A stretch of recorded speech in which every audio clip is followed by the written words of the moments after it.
News channel. Cricket మైదానంలో జరుగుతున్న తాజా అప్డేట్స్, సంచలన రికార్డులు మరియు మ్యాచ్ అనాలిసిస్ కోసం ఇప్పుడే మన ఛానల్ని సబ్స్క్రైబ్ చేసుకోండి. ఇక నిన్న ఏప్రిల్ 25, 2026 ఐపీఎల్లో బ్యాటర్ల ఆధిపత్యం నడిచింది.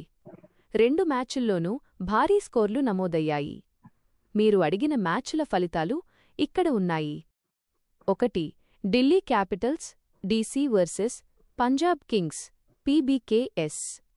ఈ మ్యాచ్లో పంజాబ్ కింగ్స్ ఐపీఎల్ చరిత్రలోనే అత్యధిక రన్ చేజ్ చేసి రికార్డు సృష్టించింది.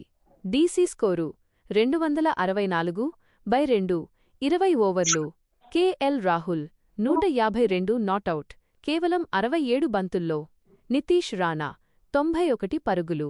పీబీకేఎస్ స్కోరు 265/4, 18.5 ఓవర్లు. ప్రభ్సిమ్రాన్ సింగ్ 76, 26 బంతుల్లో. శ్రేయస్ అయ్యర్ 71 నాటౌట్. ఫలితం: పంజాబ్ కింగ్స్ 6 వికెట్ల తేడాతో విజయం సాధించింది. 2.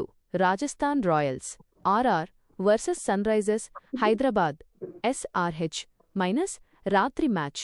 రాత్రి జరిగిన మ్యాచ్లో కూడా సన్రైజర్స్ బ్యాటర్లు రెచ్చిపోయి భారీ లక్ష్యాన్ని ఛేదించారు. ఆర్ఆర్ స్కోరు 228/6, 20 ఓవర్లు. వైభవ్ సూర్యవంశీ 103 పరుగులు, కేవలం 37 బంతుల్లో సెంచరీ చేసి రికార్డు సృష్టించాడు. ఎస్ఆర్హెచ్ స్కోరు 229/5, 18.3 ఓవర్లు. ఇషాన్ కిషన్ 74 పరుగులు. అభిషేక్ శర్మ 57 పరుగులు. ఫలితం: సన్రైజర్స్ హైదరాబాద్ 5 వికెట్ల తేడాతో విజయం సాధించింది.